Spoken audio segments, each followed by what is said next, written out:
Hello everyone, this is Professor Nishant Khatri. Today we will be talking about blockchain. So what is a blockchain? Why people are talking so much about blockchain? So as the name suggests, blockchain is a chain of different blocks. The block contains the data and one block is connected to the another block. Now why it is considered as the secure? Because there are many applications of it. You might have heard about Bitcoin. So what is Bitcoin? Bitcoin is one application of blockchain. Then smart contracts. It is again the application of blockchain. But why people are trusting Bitcoin much? Because it is a decentralized app. What is decentralized app?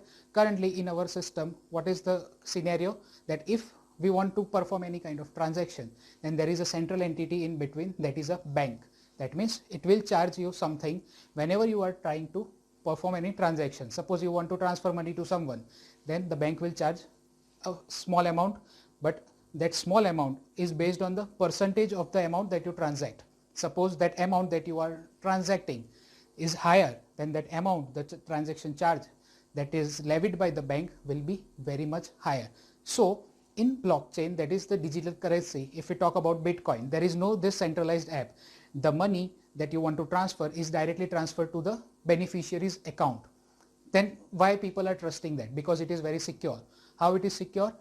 Let me explain. Suppose there are 3 blocks in my blockchain. I am just taking an example. So first block is having some kind of data. So there is one mechanism which is applied to encrypt that data, and that encryption is called the hashing. Now what is the difference between encryption and hashing?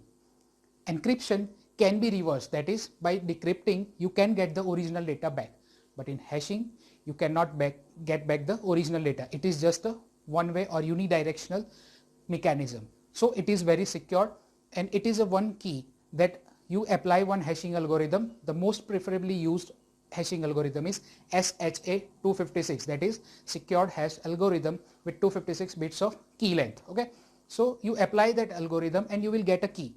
That key will be stored in the next block plus the data of next block.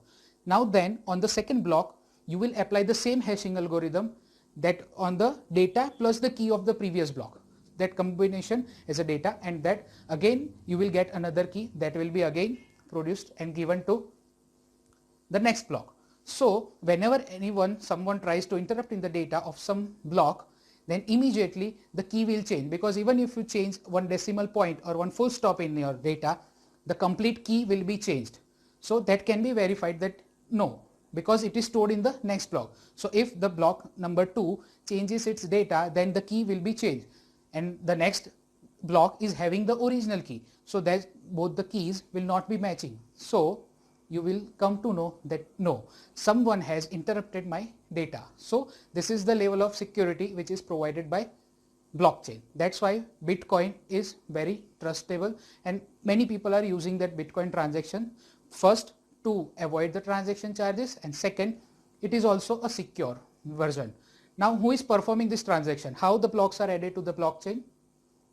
There are people who are having a very high computational hardware with them. Those are called miners. So whenever a new transaction comes in, they analyze the transaction, they check for the digital signature of that person, whether he is a valid or not, whether he is performing a valid transaction or not. If yes, then that particular transaction will be added to the blockchain and no new block will be created. Okay, so this was the basic very small idea on blockchain. What is blockchain? Now the applications we talked about first is digital currency.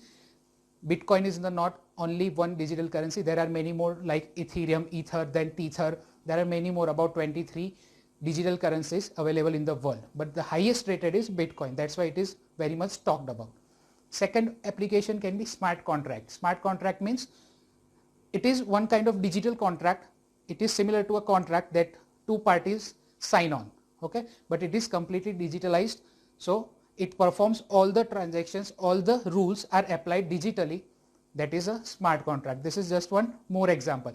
It can be applied in many other fields like governments, hospitals, government offices, education, everywhere it can be applied. And you will be glad to know that in India also ICICI Bank has started the application of their transactions on blockchain, and many other industries are also performing proof of work. Proof of work means they are going under trial and basis error, that if they are found correct, then they will implement it in their practical scenario. Okay, so this was all about the blockchain. Hope you came to know, hope you gained some kind of knowledge in blockchain. We will see you next time. Thank you.